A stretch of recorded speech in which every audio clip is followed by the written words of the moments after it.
आपका शुक्रिया sir. Thank you sir. आज पूरा भारत आपको और मुझे सुनेगा। नमस्कार, डीडी न्यूज पर आप दो टूक देख रहे हैं। मैं हूं अशोक श्रीवास्तव और सभी पॉलिटिकल पार्टियों को बोल रहा हूं मैं, आप चाहे स्मृति जी के लिए आवाज उठाइए, ममता दीदी के लिए आवाज उठाइए या डिंपल यादव के लिए आवाज उठाइए, सबके लिए आवाज उठाइए और सबको तोलिए कौन कहां खड़ा है, ये देश की जनता तय करेगी। जो दो टुक है, अब हम दो टुक पर ही बात करेंगे। ठीक है।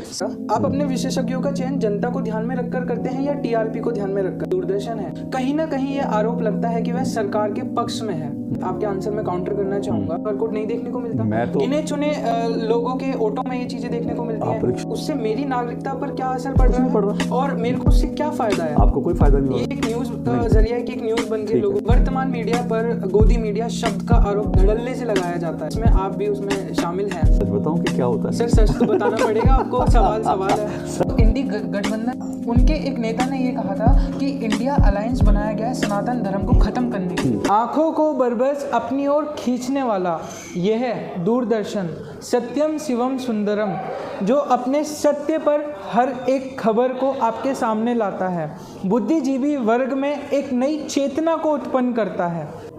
दूरदर्शन अपने पुराने लोकप्रिय कार्यक्रम को लेकर के प्रचलित है। सबसे पुराने कार्यक्रम हम लोग, महाभारत, रामायण, मन की बात अभी शुरुआत में प्रारंभ किया गया है।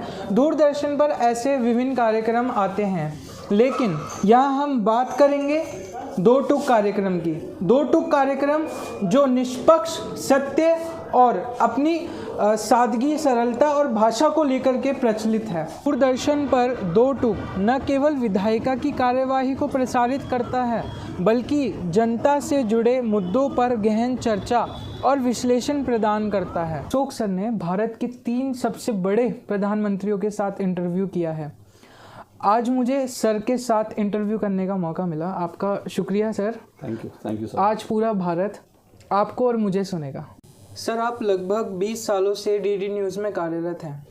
यह एक उपलब्धि है। डीडी न्यूज़ कैसे एक वैश्विक चैनल के तौर पर उभर रहा है, आपसे बेहतर और कोई नहीं जानता होगा। इस पर आप अपने विचार व्यक्त करें। मुझे 20 नहीं पूरे 23 साल हो गए जब डीडी न्यूज़ शुरू हुआ था, तब से मैं डीडी न्यूज़ में हूँ। और एक वैश्विक चैनल भारत का हो, इस मकसद से, इस उद्देश्य से दूरदर्शन ने, प्रसार भारती ने एक नया चैनल शुरू किया था, डीडी इंडिया, जो हमारा इंग्लिश चैनल है 24 घंटे का। तो वो इंग्लिश चैनल जो है, वो डीडी इंडिया जो है, वो कोशिश उसकी हो रही है कि उस चैनल के थ्रू भारत की आवाज़ बने, एक वैश्विक चैनल बने। बाकी ये है कि मैं अगर ईमानदारी से कहूँ तो अभी किसी भी चैनल को चलाने में डिस्ट्रीब्यूशन का बहुत बड़ा रोल होता है कि आप दिखने चाहिए। आप दिखा तो रहे हो, लेकिन आप दिखने चाहिए।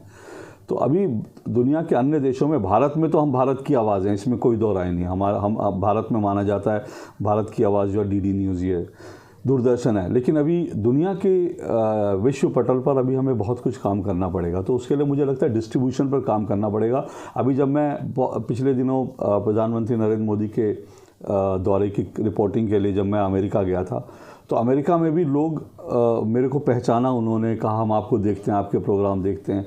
इसका मतलब है वहाँ भी हमारा चैनल, मेरे प्रोग्राम देखते हैं। लेकिन जब मैंने पूछा तो ज़्यादातर लोग उनमें से ऐसे थे जो यूट्यूब पर देखते थे। इसका मतलब चैनल एज ए डिस्ट्रीब्यूटर, आपका चैनल डिस्ट्रीब्यूशन के क्षेत्र में नहीं पहुंचा है।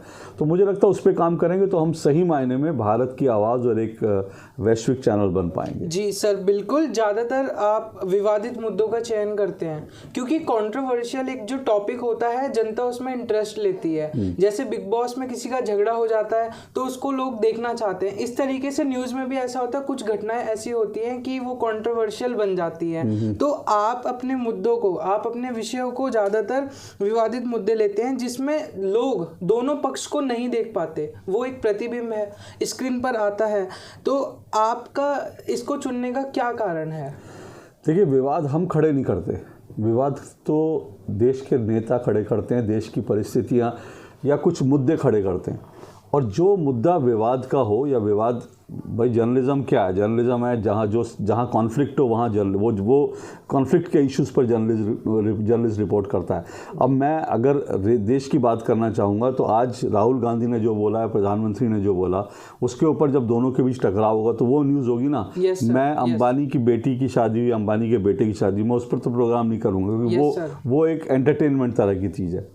तो मेरा मानना है कि विवाद हम खड़े नहीं करते, विवाद जो है नेता खड़े करते हैं, राजनीति खड़ी करती है, बाकी चीज़ें खड़ी करते हैं। उन विवादों के ऊपर जनता को सभी पक्षों का पर्सपेक्टिव देना ये हमारा काम है जी। तो हम इसलिए प्रोग्राम करते हैं वो जो उस दिन की बड़ी खबर होती है। इसमें ऐसा भी नहीं कि हम विवाद ही उठाते हैं। विवाद का क्या होता है, उस दिन की जो बड़ी खबर है, मैं दो टूक में अपने प्रोग्राम में उसको लेता हूँ जो उस दिन की बड़ी खबर है, क्योंकि बड़ी खबर के हर पहलू को लोग जानना चाहेंगे जी। तो ये पर्पज़ होता है, इसलिए मुझे लगता है विवाद नहीं, बड़ी खबर मैं कहूँ तो ज़्यादा ठीक रहेगा। सर एक थोड़ा आपको क्वेश्चन कड़ा लगेगा, आप अपने विशेषज्ञों का चयन जनता को ध्यान में रखकर करते हैं या टीआरपी को ध्यान में रखकर?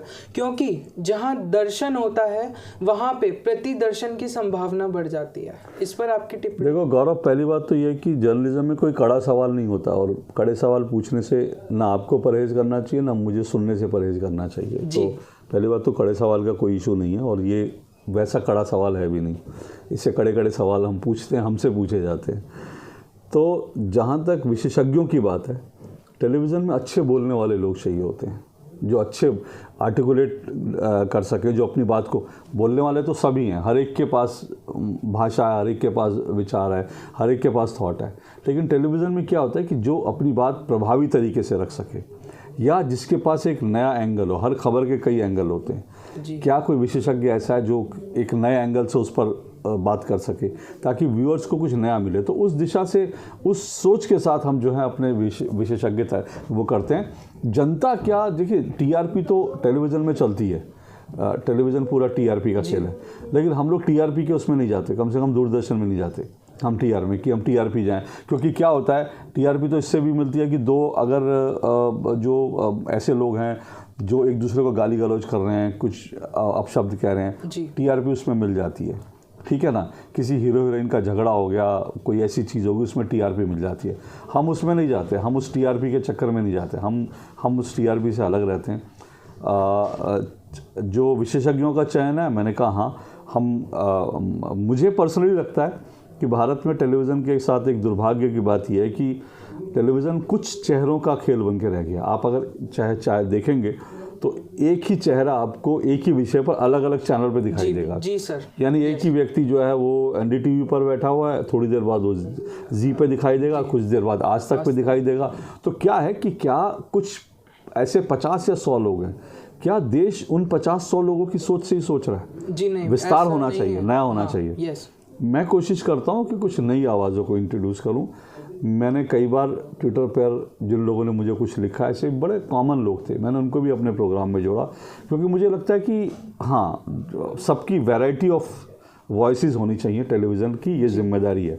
लेकिन फिर बात यह है कि अगर मैं किसी को इंट्रोड्यूस कर दूं लेकिन वो अपनी बात ना कह पाए तो फिर दर्शक उसे देखना नहीं पसंद करेंगे। तो इसमें बैलेंस बैठाना वो बड़ी जिम्मेदारी है। सर, वर्तमान पत्रकारिता में चाहे वह दूरदर्शन है या कोई निजी चैनल, कहीं ना कहीं ये आरोप लगता है कि वह सरकार के पक्ष में है।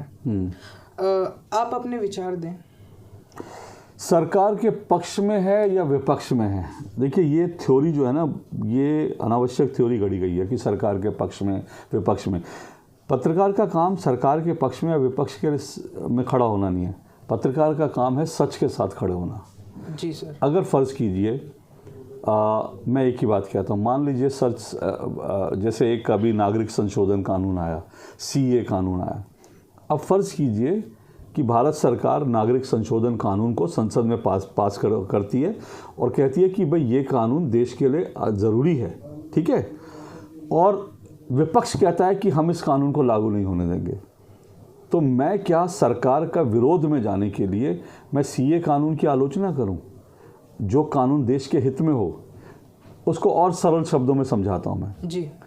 मान लीजिए कि भारत का प्रधानमंत्री, भारत की सरकार ये कहती है कि भाई देश की इकोनॉमी को मजबूत बनाने के लिए हमको डिजिटल पेमेंट करनी चाहिए। ठीक है, आज तो आज आप और मैं दोनों डिजिटल पेमेंट करते हैं, बड़ा आसान हो गया जी। सरकार कहती है कि भाई ब्लैक मनी खत्म होगी इसलिए डिजिटल पेमेंट करिए, लेकिन विपक्ष कहता है कि वो डिजिटल पेमेंट नहीं करनी चाहिए, ये डिजिटल पेमेंट नरेंद्र मोदी का शिगुफा है। तो क्या मुझे डिजिटल पेमेंट का इसलिए विरोध करना चाहिए क्योंकि विपक्ष कह रहा है और मैं सरकार के खिलाफ खड़ा हो जाऊं? जबकि सच बात यह है कि डिजिटल पेमेंट देश के लिए अच्छी चीज़ है। सर मैं आपके क्वेश्चन में, आपके आंसर में काउंटर करना चाहूँगा। आपने डिजिटल पेमेंट का बहुत अच्छा और सटीक उदाहरण दिया, लेकिन प्रश्न यहाँ पे ये उठता है कि जो रिक्शे वाले हैं आज उनके रिक्शे में कहीं पे बारकोड QR कोड नहीं देखने को मिलता। मैं तो गिने चुने लोगों के ऑटो में ये चीज़ें देखने को मिलती हैं। आप रिक्शे की बात कर रहे हैं, पटरी पे जो आज रेडियां या फिर कुछ ऐसा वेंडर जो कार्ट लगते हैं, बहुत कम स्थानों पर ये डिजिटल इंडिया जो आप बता रहे हैं ये चीज़ें बहुत कम, वहाँ पे कैश मांगा जाता है। बड़ी मार्केट में चले जाएंगे, बड़ी मार्केट में बड़ी पेमेंट के लिए भी कैश मांगा जाता है, लेकिन यहाँ पे तो ये चीज़ फ्लॉप होती दिख रही है ग्राउंड पर। न्यूज़ में ये चीज़ अच्छी लग रही है। नहीं, आपको मालूम है कि भारत डिजिटल पेमेंट में इस वक्त नंबर 1 देश है। अमेरिका से ज़्यादा डिजिटल पेमेंट होती है। अब मैं भारत के जो डिजिटल क्रांति है वो अपने आप में एक बहुत बड़ी चीज़ है।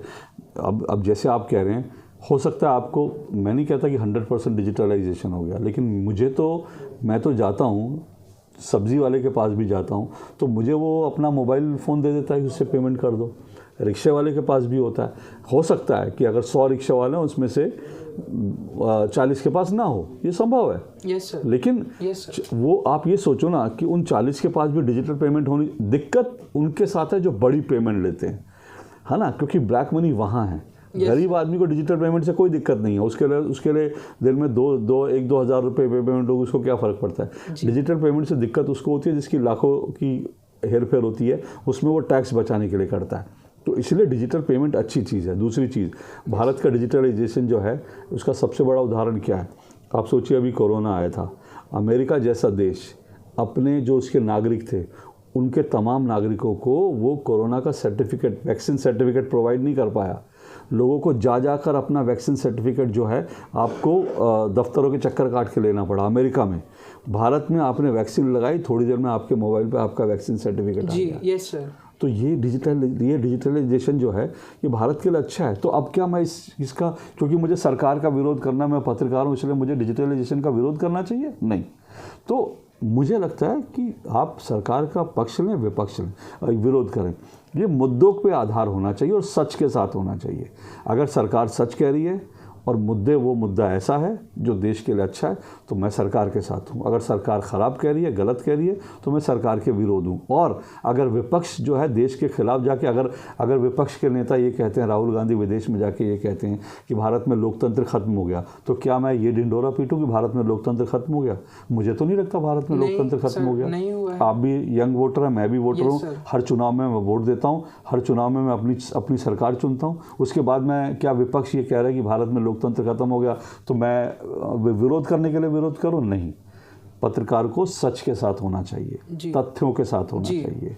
पक्ष विपक्ष का कोई ऐसा मुद्दा मुझे नहीं। सर, आपने नागरिकता को लेकर के बताया कि CAA लागू हो गया है, जो 2019 में संसद में आया था, लेकिन शाहीन बाग के दंगे और कुछ कारण से वो नहीं हो पाया।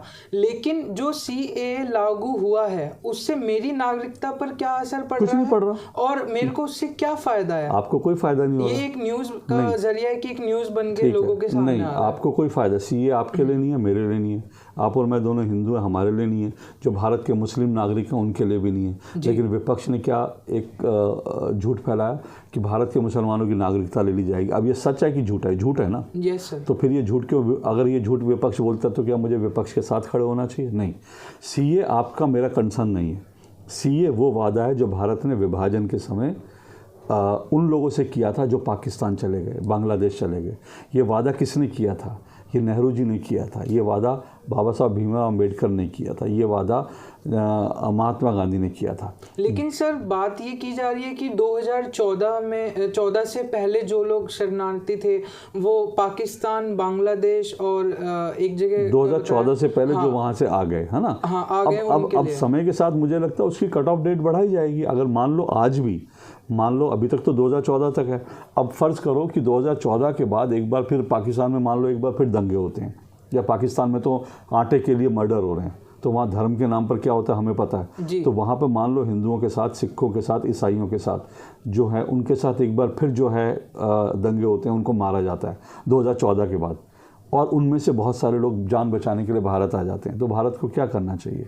भारत को उनको नागरिकता देने के लिए पहल करनी चाहिए। तो हो सकता है कि वो डेट आगे आने वाले समय में बढ़ा दी जाए, कट ऑफ डेट। जी सर, बिल्कुल सर। वर्तमान लोकसभा जो चुनाव है 16 जून 2024 को 17वीं लोकसभा जो है टेन्योर पूरा हो रहा है। तो आपकी क्या कुछ विशेष तैयारी है लोकसभा चुनाव में, या फिर हम ये कह सकते हैं कि वर्तमान लोकसभा चुनाव में पत्रकारिता की क्या भूमिका हो सकती है? हर चुनाव में पत्रकारों की बहुत बड़ी भूमिका होती है। मुद्दे देश की जनता के सामने लाना और विषय को क्लैरिटी के साथ बताना, लोगों को इन्फॉर्म करना, एजुकेट करना। जी। तो वो हम सब कर रहे हैं। हम रोज़ जो है ये सब काम करते हैं, डेली का हमारा काम है इन सब चीज़ों पर लोगों को वो करना। और अभी भी जो है 4 तारीख के लिए बड़ा इवेंट होगा, देश के चुनाव के नतीजे आना। 4 तारीख मतलब बहुत बड़ा इवेंट है। 4 जून तो 4 जून के लिए विशेष तैयारी होगी। 4 जून के लिए जो है मतलब सर एक क्वेश्चन यहाँ पे ये भी उठता है कि दिल्ली की 25 मई में चुनाव फेस रखा गया है, लेकिन दिल्ली विश्वविद्यालय के जो एग्जाम्स हैं वो इन डेट्स के बीच में एग्जाम की टेंटेटिव डेट शीट जो है रिलीज हो गई है। तो क्या इससे एग्जाम पर कोई असर पड़ेगा, या टीचर्स की ड्यूटी को एग्जाम इलेक्शन ड्यूटी में लगाया जाएगा? नहीं, मेरे ख्याल से प्रोफेसर्स की, यूनिवर्सिटी के प्रोफेसर्स की ड्यूटी तो शायद नहीं लगती है, जहाँ तक मेरी जानकारी है नहीं लगती। तो स्कूल के टीचर्स की लगती है। और दूसरी बात यह है कि ये सब अगर किसी को तकलीफ है या कुछ चाहिए तो चुनाव आयोग देखता है। चुनाव आयोग ने बहुत सारी डेट्स को हेर फेर करता है, और ऐसी तो कोई तारीख हो ही नहीं सकती जब कोई इवेंट ना हो, जब किसी का त्यौहार ना हो। अभी चल रहे हैं, इसमें कई सारे त्यौहार आ गए, तो वो तो चुनाव आयोग देखता है। और ये एक दिन का काम है वोट देने के लिए। मुझे सोचना पड़े कि भाई मेरा एग्ज़ाम है, अगर मैं एग्ज़ाम भी दे रहा हूँ तो एग्ज़ाम के बीच में मैं क्या खाना नहीं खाता? मैं ढाबे पे जाके खाना खाता हूँ, मैं दोस्तों के साथ फ़ोन पे गप्पे लगाता हूँ। तो एग्ज़ाम डेज में भी मुझे जाकर वोट देने में कौन सी तकलीफ हो रही है? तो मुझे नहीं लगता कि ये कोई इशू है। कोई बड़ा इशू होगा तो जाहिर सी बात है चुनाव आयोग तक लोग संपर्क करेंगे। जी सर, आप बिल्कुल सही बता रहे हैं। लेकिन हम अपने अगले प्रश्न पे बढ़ते हैं कि वर्तमान मीडिया पर गोदी मीडिया शब्द का आरोप धड़ल्ले से लगाया जाता है। एक इंडी गठबंधन ने एक 14 पत्रकारों की लिस्ट निकाली, जिसमें आप भी उसमें शामिल हैं। तो इस विषय पर आप क्या कहना चाहेंगे? मुझे लगता है कि गोदी मीडिया शब्द उन लोगों ने गढ़ा जो लोग असली गोदी मीडिया थे। मैं कहता हूं कि भारत में एक असली गोदी मीडिया थे। आप तो अभी यंग है, आपको नहीं पता। 2014 से पहले इस देश में कुछ पत्रकार ऐसे थे जिनकी गाड़ियां प्रधानमंत्री कार्यालय में सीधे बिना हस्तक्षेप के जाती थी। कुछ पत्रकार ऐसे थे जो देश के मंत्री तय करते थे कि सरकार में मंत्री कौन होगा। पत्रकार ये तय करते थे कि किस मंत्री का विभाग क्या होगा। पत्रकार प्रधानमंत्री को कहते थे ये करो ये ना करो। पत्रकार राष्ट्रपति भवन में अपनी पार्टियां आयोजित करते थे। पत्रकार प्रधानमंत्री के घर के अंदर अपनी पार्टियां आयोजित करते थे। पत्रकार जो है प्रधानमंत्री के विमान में बैठ के दारू पीते हुए जाते थे, विदेश में जाके दारू पीते थे और उसके बाद दारू की वहाँ से गिफ्ट ले लेकर आते थे। सर इसका कोई प्रमाण है? बहुत सारे प्रमाण है। आप ट्विटर पे जाएंगे तो आपको बहुत सारे वो मिल जाएंगे। और आप जो इसकी बात कर रहे हैं वो बरखा और नीरा राडिया टेप जो है, आप उसमें जाके देखिए। नीरा राडिया टेप पूरा जो टेप कांड था वो क्या था? वो यही था कि कैसे पत्रकार ये तय कर रहे थे कि एक भ्रष्टाचारी को मंत्री बना दिया जाए, ये विभाग दे दिया जाए।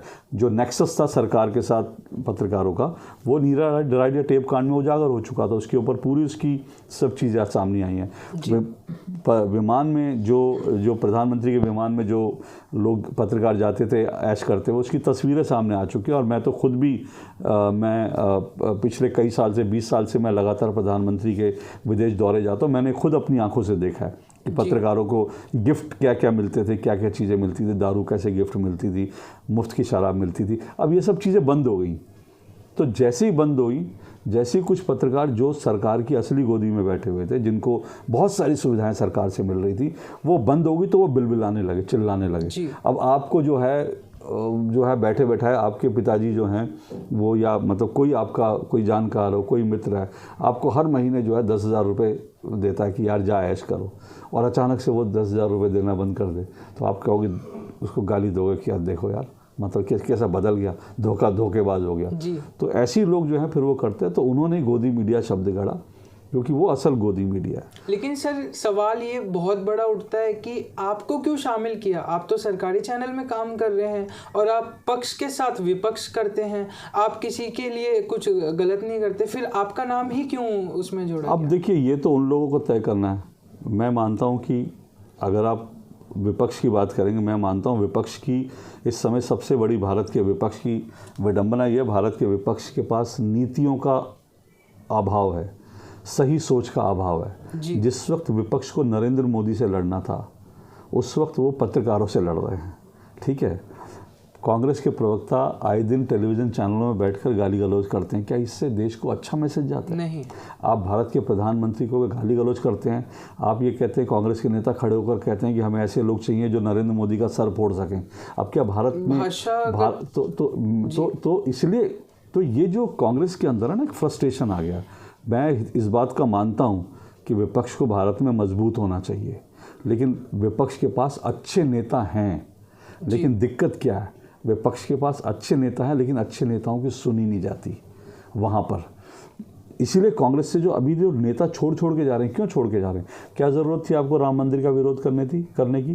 क्या ज़रूरत थी आपको पत्रकारों को? विरोध में एक क्वेश्चन उन्होंने ये भी सही किया कि राम मंदिर बना नहीं है। ये कौन तय करेगा? सर एक सेकंड। हाँ? राम मंदिर बना नहीं है और लोकसभा चुनाव नजदीक आ रहे हैं, हिंदू की संख्या बहुत ज्यादा है भारत में, तो वोटों को साधने की प्रक्रिया समझी जा सकती है। आप अयोध्या गए हो? सर मैं तो जाने को तैयार ठीक है, हूँ, लेकिन अभी थोड़ा टाइम लगेगा। मैं किस लिए कह रहा हूँ, मैं अयोध्या गया, अयोध्या का मंदिर तैयार है जी। जो शास्त्रों में लिखा है कि जो आपका मंदिर है, गर्भगृह, वो तैयार होना चाहिए जी। हर मंदिर, आपके घर के आसपास भी कई मंदिर होंगे। मैं विरोध नहीं कर रहा हूं, मैं जानना चाह रहा हूं। मैं एक बात, मैं आपको इन्फॉर्म ही कर रहा हूँ, मैं विरोध की बात, मैं आपको जानकारी दे रहा हूँ। आपके घर के आसपास मंदिर होंगे जी, वो मंदिर बना होगा, ठीक है, उसमें लोग पूजा करने जाते होंगे। थोड़े दिन बाद मंदिर कमेटी के पास कुछ पैसा आता है, वो सोचते हैं एक और इसके फ्लोर बना दें। वो एक और फ्लोर बनाते हैं, फिर उनके पास पैसा आता है, एक और फ्लोर तो क्या इसका मतलब कि जब तक वो मंदिर के सारे 5 छठे फ्लोर नहीं बन जाएंगे तब तक मंदिर में पूजा नहीं होती? ऐसा नहीं है, होती है ना। तो शास्त्रों में ये नहीं कहा गया कि आप पूजा, शास्त्रों में ये कहा गया है कि जहाँ भगवान बैठेंगे वहाँ काम पूर्ण होना चाहिए। तो जहाँ पर रामलला विराजमान हुए वहाँ पर पूरा काम हुआ, पहला पूरा फ्लोर तैयार है। अब जब जैसे धीरे धीरे पैसा आएगा वो मंदिर और भव्य बनेगा, उसमें और चीज़ें होंगी। तो इसलिए उसको ये कहना कि अधूरे मंदिर, फिर कह रहा हूँ, ये फेक, ये झूठी बात है, झूठा नैरेटिव है। जब विपक्ष झूठा नैरेटिव फैलाते तो मैं उसके साथ, हम क्यों उसका साथ दें? एक पत्रकार है तो हम झूठे नैरेटिव के साथ? एग्जैक्टली मैं यही आपसे कह रहा हूँ कि देखिए दिक्कत यही है। और जो मैं मेन बात जो कह रहा था कि जो आपने कहा कि कहाँ से हमारी बात शुरू हुई थी? गोदी शब्द। हाँ, नहीं गोदी शब्द नहीं, आपने एक और सवाल पूछा, मैं उस पर